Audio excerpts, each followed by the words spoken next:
Bonjour à tous et bienvenue dans cette nouvelle vidéo sur le logiciel Fusion 360. Donc dans le tutoriel d'aujourd'hui, nous allons voir ensemble la conception et la mise en plan d'une pièce simple. Ce tutoriel fait suite à deux précédents, à savoir les bases du dessin technique et les bases de la mise en plan sur Fusion 360. Vous trouverez les liens vers ces deux vidéos dans la description de celle-ci. Donc sans plus attendre, passons à la conception sous Fusion 360.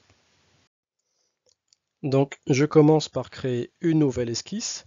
Cette nouvelle esquisse, je la crée sur ce plan et je vais venir tracer un premier cercle qui part de l'origine et j'indique une valeur de diamètre de 60 mm.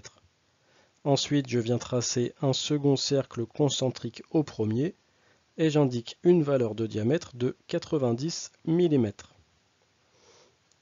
Ensuite, dans la palette d'esquisse, je viens activer Construction. Je prends l'outil ligne et je viens tracer un trait vertical qui part de l'origine et qui vient jusqu'au-dessus du plus grand cercle. Je peux désactiver construction, je reprends l'outil ligne et je viens tracer une nouvelle forme de cette façon. Cette forme, je vais la coter. Donc je viens coter le trait le plus haut et j'indique une valeur de 33 mm. Et ensuite je mets une cote entre ce trait et l'origine et j'indique une valeur de 65 mm. Enfin, je viens mettre une contrainte de symétrie entre ces deux traits et le trait de construction. Je vais maintenant pouvoir rajouter deux nouvelles lignes qui partent du trait le plus haut et qui vont jusqu'au plus petit cercle.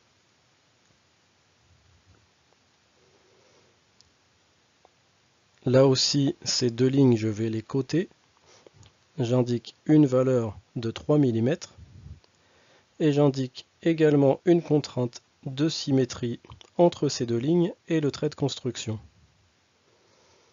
Maintenant, je vais pouvoir supprimer tous les traits dont je n'ai pas besoin.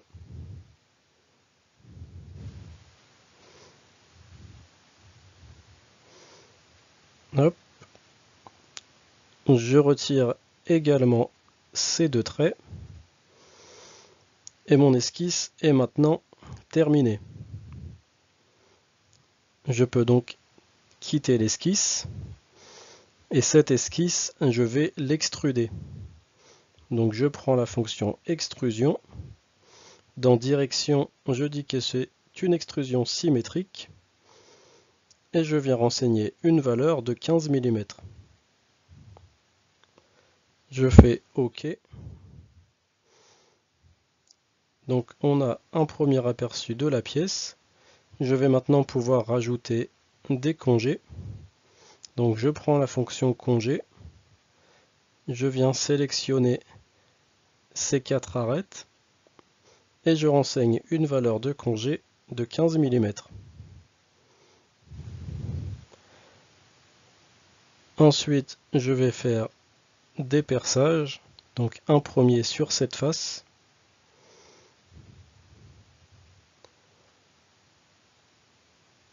Je viens le positionner pour qu'il soit coaxial avec la partie arrondie. Je rajoute un lamage.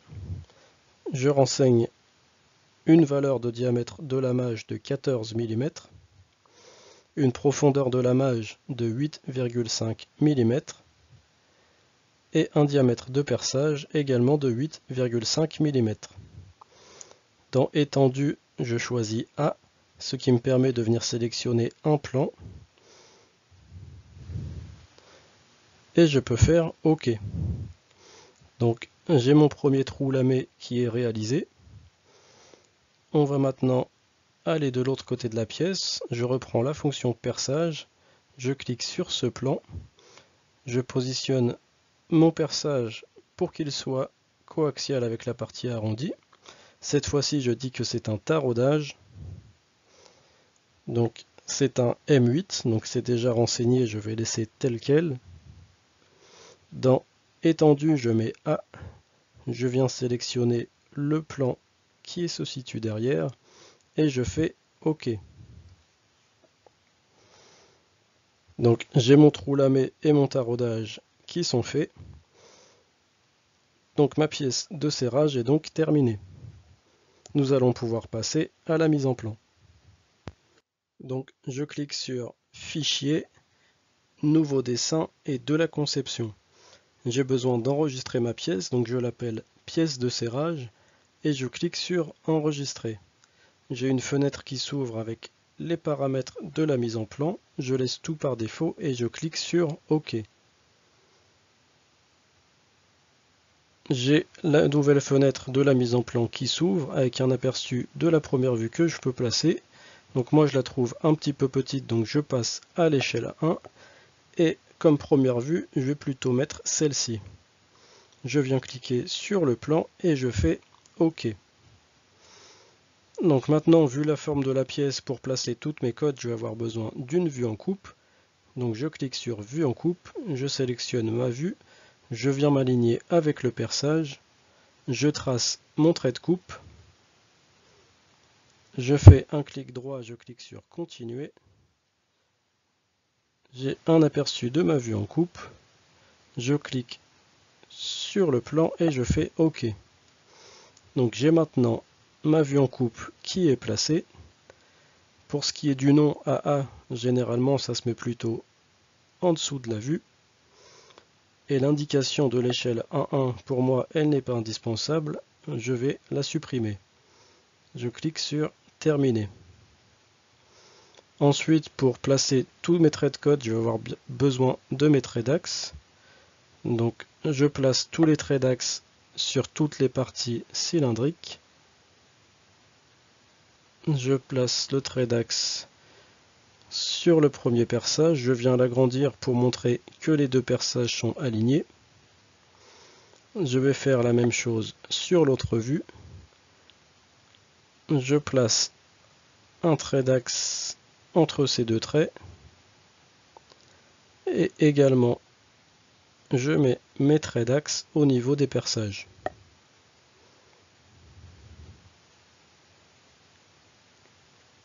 Je viens les agrandir. Ça va me permettre de venir accrocher des traits de cotation dessus. Je les fais bien ressortir de la pièce. Je mets celui-ci à peu près de la même longueur. Et maintenant que tous les traits d'axe sont placés, on va pouvoir passer à la cotation.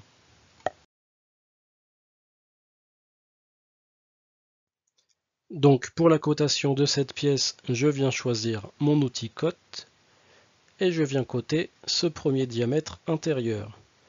Je suis en rayon, donc je fais un clic droit et je passe sur diamètre et je viens placer cette première cote. Donc moi, pour ce qui est des cotes de diamètre, je préfère mettre des cotes alignées. Donc je choisis cote alignée et je viens sélectionner ces deux points. Je fais glisser ma cote. Donc sur cette cote, il manque le symbole diamètre. Donc je double-clique dessus et je place mon curseur. Et je viens insérer un symbole diamètre. Avant de venir coter le diamètre extérieur, je viens déplacer le nom de cette cote AA. Je resélectionne cote alignée. Je viens sélectionner ces deux points. Je fais glisser la cote. Cette cote, je double-clique dessus et je place mon curseur. Et je viens insérer un symbole diamètre. Je fais fermer. Et je peux maintenant passer à la cotation du haut de la pièce. Donc je viens là aussi sélectionner l'outil cote et je vais indiquer l'épaisseur entre ces deux points qui est de 15 mm ainsi que la largeur de la rainure qui est de 3 mm. Ensuite je vais indiquer la valeur de l'ensemble qui est de 33 mm. Je vais ensuite coter la distance entre le centre de cet alésage et le haut de la pièce qui est de 65 mm. Donc je vais passer sur l'autre vue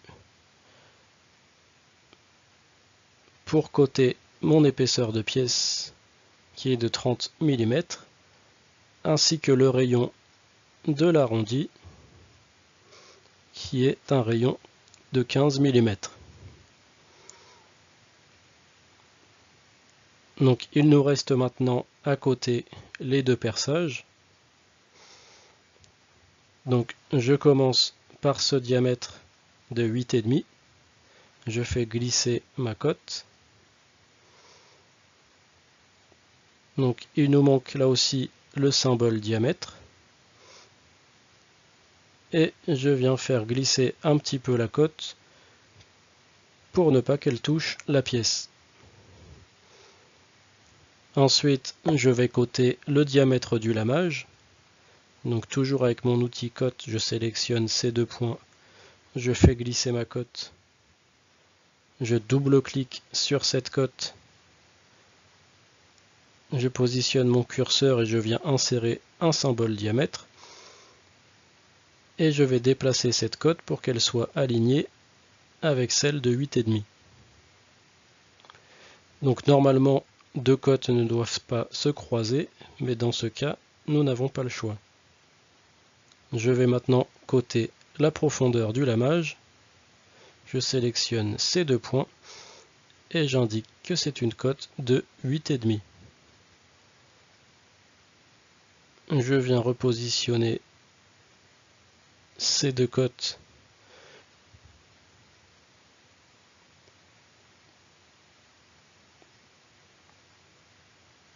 et il me reste maintenant à côté le taraudage. Donc je viens sélectionner ces deux points, je viens faire glisser ma cote. Ensuite je double-clique sur cette cote et là je viens directement indiquer que c'est un M8. Et je fais fermer. Je replace cette cote.